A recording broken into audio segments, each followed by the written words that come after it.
Welcome back, Cyber Unfiltered. Bob, hello, everybody. Hey. We had a long green room this time, a little bit longer than normal. 45 minutes. Almost forgot to hit record. yeah, really. The Mythos stuff. Let's talk a little Anthropic for a second. Mythos getting like canned by the government. Thoughts? Mixed feelings. It sounded like there were some actual security concerns, but there always are. I did a little bit of it, a dive into it, and similar things could actually be done on ChatGPT and Gemini, and they didn't get banned. I think it comes back to. So it's scary. Yeah, I think it comes back. I think it might come back a little bit to the whole Department of Defense things. The interesting part, though, is when they enacted the Export Control Reform Act, when they executed that, they basically banned Anthropic and a lot of Anthropic employees from using it, which is kind of entertaining because they have a lot of foreign nationals that work with inside of Anthropic developing the tool, and then they do that, and it's like, well, can they use it? Like, because they work for us. New tools, new problems. New gray areas. Yeah. So I know with the G7 that's going on right now, there's a lot of talk, and there's a lot of companies are scared because like if they adopt Anthropic models into what they're doing, and suddenly a government just shuts it down, they're screwed. So it kind of goes back to we need AI regulation done in Congress, and it needs to be applicable to everybody.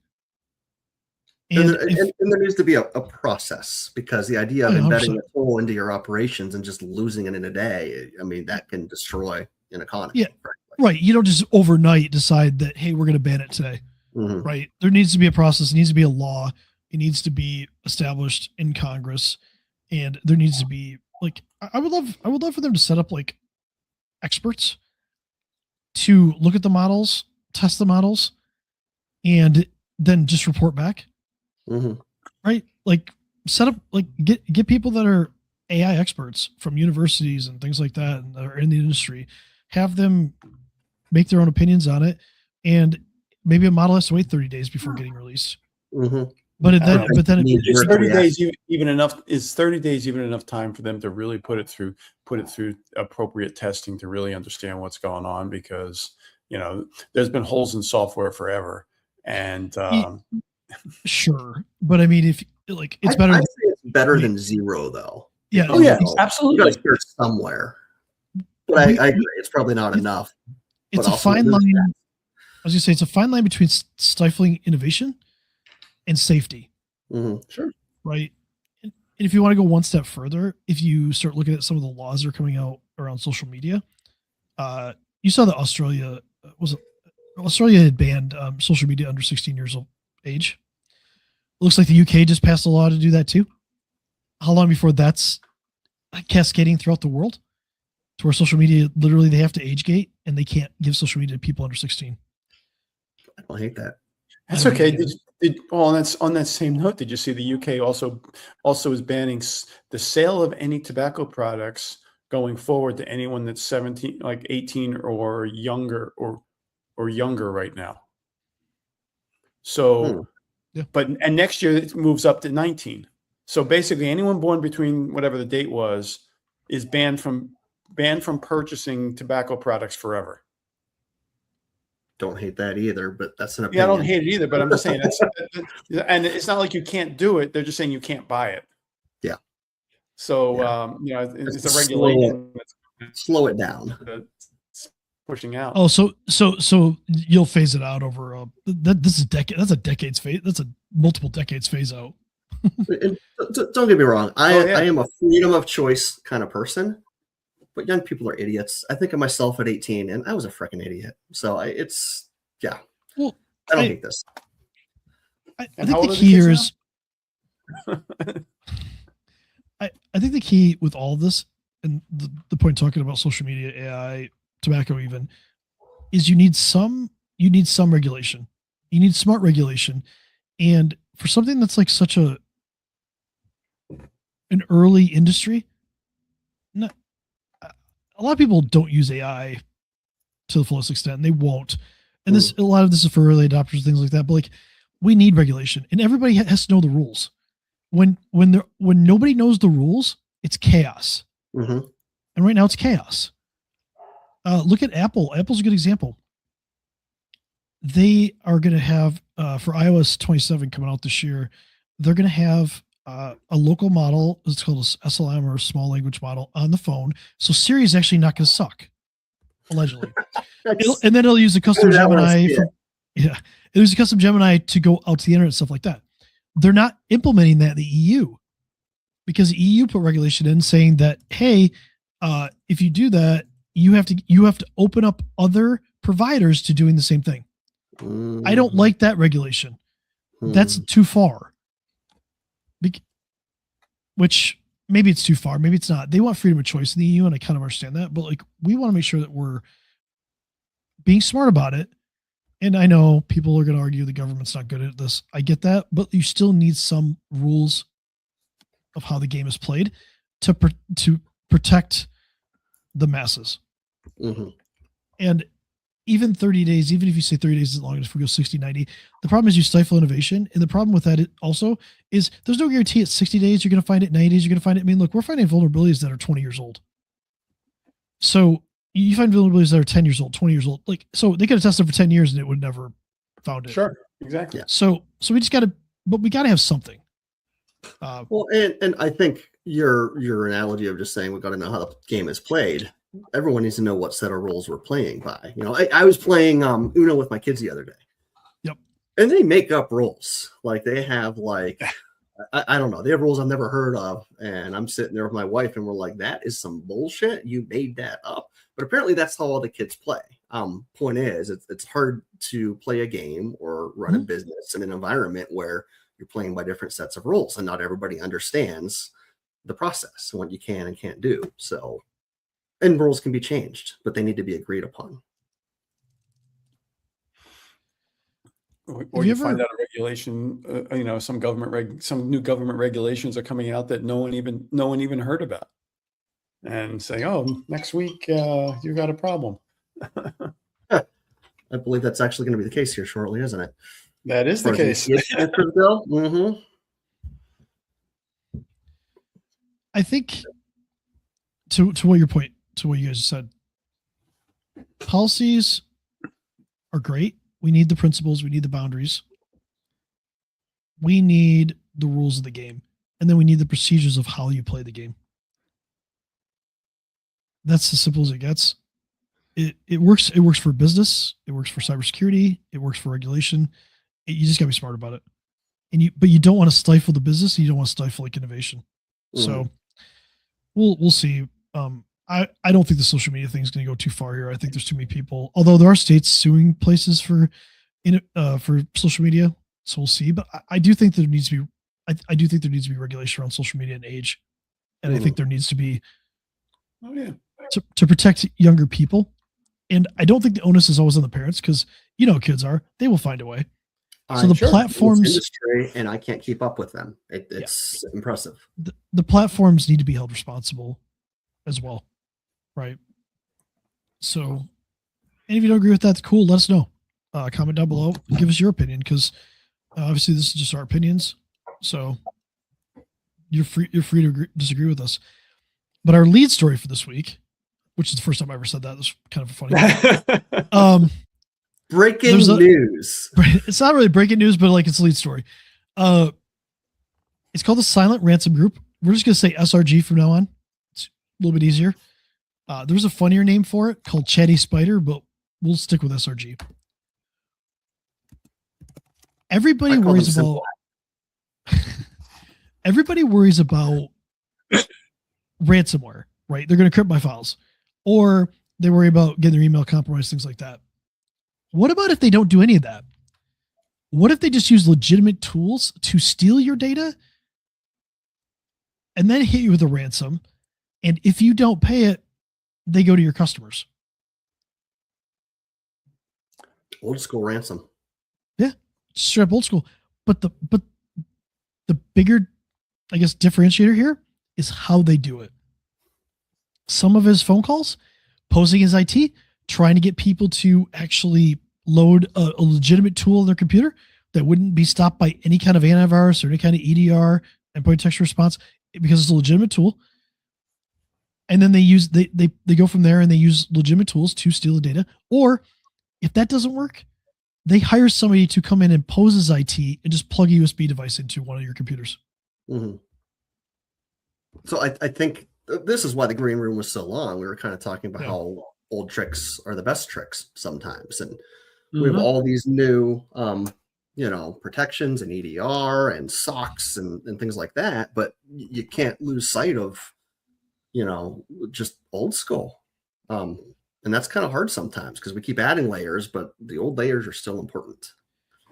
These guys still need to use these tools for to run the business. So it's it's unusual activity that has to be watched for, things like that. And we just saw with a client that came along where it wasn't from this group, but same idea is that their web guy had a website that was misconfigured and allowed the bad guys to download all the data.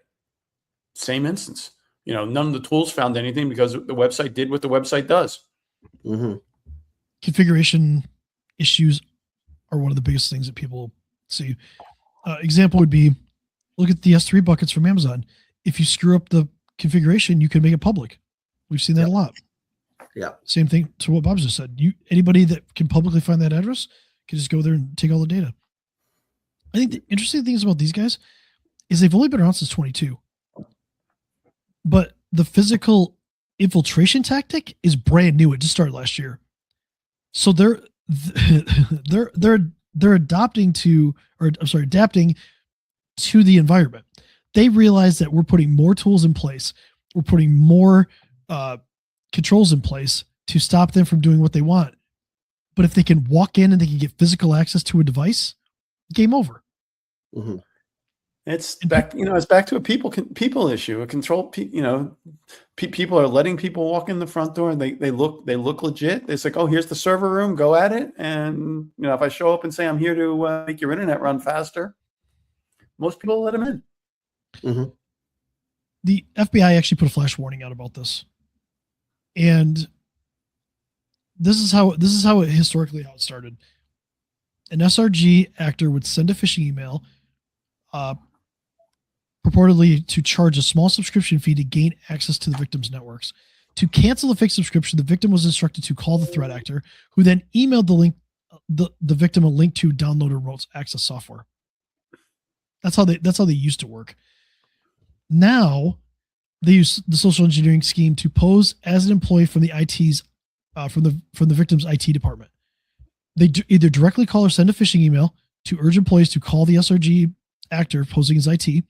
While on the phone, they direct the employee to grant access to a remote desktop session. If that attempt fails, they send a threat actor to the victim's location to gain access. That's the physical pose as IT, to insert a storage device into the victim's computer. In this scheme, the threat actor tells the victim they need to image the device or create a backup file to address the potential impacts from the phishing email. So they reference the email that was sent while going on site and telling them they got a backup. And you know what? That makes perfect sense to a user. It does. Perfect sense. It does. Yep. And once they gain access to the computer, they try to use a couple of tools to exfiltrate data. And if that doesn't work, they'll use internal file sharing tools like Google or OneDrive. They'll just produce a bunch of sharing links and just download the data. Mm-hmm. Yeah, they just send somebody to your office. So the FBI is actually, it's interesting what the FBI is doing. They're actually asking people for a copy of the ransom note, the phone number and email accounts used by the threat actor, transcripts of communications if you have it, the original callback message or phishing email, cryptocurrency wallet information, and actually any video information you have of the IT people or the individuals posing as IT. So they want surveillance videos, photos. They're actually asking for this. So whatever you got. The last I saw, this is about 140 companies, at least at this point. The biggest thing here is, how do you operate with your IT? Right? How do you verify? How do you verify them? Exactly. Is there a badge system? Is it something that you verified their identity when they showed up on site? That you scheduled it yourself and your identity was verified to make sure you're actually calling the right people? Like, how did that work? So my question to you is, Matt, let's go with you. You said old school tactics work, right? When you hear this, what's your gut reaction when you first heard this? It reminded me of the old days of reading about Kevin Mitnick, where he would call and just look. We've all met him. He's a very outgoing, fun person to talk to, and he used that skill when he called the front desk, and he used that to get to the next level and the next level, and the next thing you knew, he's in your phone system, making all the long distance calls he wants to. And it was the very, very, very early days of hacking, and it was mainly social engineering, and that's their entry point here. RIP, by the way, for him. What's that? So, RIP for him. Mm-hmm. Yeah, so, I know. I liked him. He yeah. And to be clear, for those that don't know who Kevin Mitnick is, he was a pretty young guy when he did this. He was really turned on by learning how things work and things like that. And he wasn't necessarily trying to be malicious. And he ended up being one of the good guys long term, who literally helped train people like us on how to prevent what he used to do. And he passed away, unfortunately, a few years ago. Yep. I love that. I want to ask you guys a question. You guys haven't seen this yet. What do you think the ransom was? Let's move on to this. What do you think the ransom was for once they steal all your data? I have no idea, because I feel like I'd look at the data first if I were them and value. Remember, law firms are their main target right now. Financial firms in the past, but law firms are their main target right now. Where do you think the ransom starts? Then I'm going with $1 million. It's going starting at $1 million. Yep. Starts at $1 million, goes to about $8 million per victim. And it's all negotiable. Yeah. They have about 140 firms, 38 are law firms. So Bob, for the business owners are thinking, well, I'm not a law firm. Maybe I'm a services firm or a manufacturing company. Like, do I have anything to worry about? Be worried about in this case? Absolutely. The bad guys getting into one PC, compromising your email, and downloading the data that you've got sitting on that network. Now, do you want them reaching out to all your clients? What kind of contractual obligations do you have to protect the data, and what kind of notification requirements do you have both with the state and with the clients that their data has been compromised? It's crazy. And it goes back to that old school thing. If the bad guys get physical access to anything, you're going to lose it.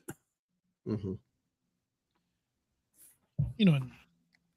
Their target, like you said, has mostly been law and like financial services. Manufacturing hasn't been hit with this, but I did have a manufacturer hit with another attack where they were using Teams to try to get people to install remote access software. So this isn't the only group using this tactic.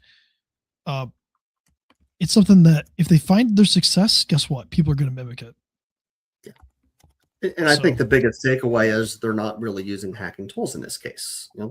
Teams is something you can share your screen on and take control over, and most businesses use to some extent. So they're using your tools basically. And how many companies that we deal with are, when you go into a prospect, how many people actually know what software is installed in their computers and what should be blocked? That know the whole picture? Zero that I have ever seen. None, not one. So I was at an event the other day, and a woman comes up to me and goes, "Oh, I don't have a problem, right? I don't. If my computer's not on the internet, I'm okay." And what she really was saying was, if I don't have Chrome or Internet Explorer open, my computer's not on the internet, right? None of the software you have installed is talking to the internet, right? Nothing. She had no clue. She literally thought that as long as she didn't have Chrome open, her computer wasn't on the internet. But Chrome is the internet. That's it. It's back to that AOL dial-up mentality. I don't say that to insult the average user, but it does make us giggle a little bit, because it's back to, in the old days, it was Internet Explorer was the internet and AOL was the internet. So I keep coming back to like old tricks are the best tricks. It's old habits. Yeah. My mom still thinks AOL is the internet. Where you ask an expert? So let's talk about this. How do you combat as a business? How do you combat this physical infiltration? Right. So know your people, train your people, and train your people to question things if someone's coming in the door. If you don't know that person, if they don't have a badge, badges can be made, but validate and make sure that if the IT guy's coming in, that it's scheduled. And know your vendors. Absolutely. You should know the name of the person coming on site. You should know what company they're from, and they should be able to prove who they are, right? But we've seen that before. People just walk in and they just act like they own the place and they can walk around and do whatever they want. So yeah. And even the guys the guys that do windshield repair, they send out a tech, but that email and text message has a photo of the guy that's coming. Yeah, I like that. When companies do that. Cool. I'll take this one step further. You could test this really easy. Have somebody that you know or somebody that most of your staff doesn't know, and just have them come in and say, I'm from IT. I need to update your machine. See how many people let them plug something in. Yeah. This is a re-education thing at that point, right? You go in there and you can then re-educate them and say, hey, guys, we can't just let people, this is the process for how we validate people coming in. And then go through that process. But yeah, it's really easy to test. Then we can kind of see where you're at. So I think it's almost worth hiring somebody for a day to go do that. Yeah, no, it really is. That's our next business venture, guys. We're just gonna send random people into businesses for them for X amount and see what we can get away with. No, but in all seriousness, it's like secret shopping, and secret shopping is a business service. Those secret shop Macy's gyms make sure employees are checking them out right, giving the right special things like that, and report back. This is the same thing, but at a business to business level. I like it. Yeah, so let's set the playbook. Let's finish up with the playbook. Number one, establish an IT identity verification protocol. Right, you should have a protocol how to identify somebody. Not even just IT. How about just vendors in general? You should have a way to do that. You should have a visitor protocol for your company. Does a visitor get escorted throughout the building? Like, whether they claim to be from IT or from the phone company or copier or whatever. Because the person might not even say they're from IT. What if they say they're here for the printer? Mm-hmm. Right? So they should be able, they should show ID. You should have the visit confirmed by a manager. You should have some sort of thing. And next, we got to get USB port control under wraps. There's no reason why in 2026, somebody should be able to randomly plug a USB storage device into your computer and have it work. Mm-hmm. That should be controlled. We said awareness training, right? Train your staff. Train them to recognize things like this. So when you hear a story like this, go back to your staff and train them and say, hey, look, this is something I heard about. We got to make sure that we have these protocols in place.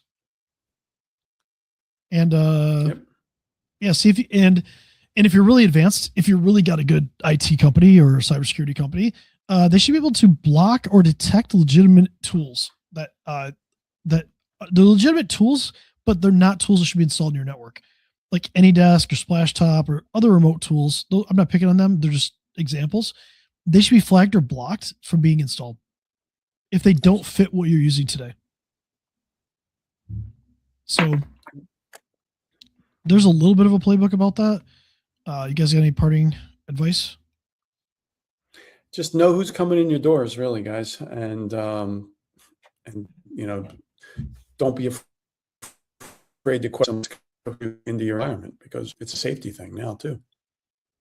It's okay to be a little rude, hey, I'm going to call your company to verify. If someone knocks on my door and says, I'm from Columbia Gas, I'm here to replace your gas meter, I'd like to know if I wasn't given a heads up by the actual company I'm calling. That's fair. And don't call the number on the business card that the guy just handed you. Yeah. Find that number elsewhere on your bill. There you go. Yeah. Look at your bill. Yeah. Look at your bill. Go to your vendor's website. legitimate website and find that. So, all right, cool. All right. Hopefully nobody got hit by this. Let us know how you like this format. Let us know how you like those talking points. If you've ever experienced this, let us know. If you want to talk about it, you're more than welcome to come on here and talk with us. But see you guys next week. Cool. Awesome. I guess have a good week. Guys. We'll see you next week.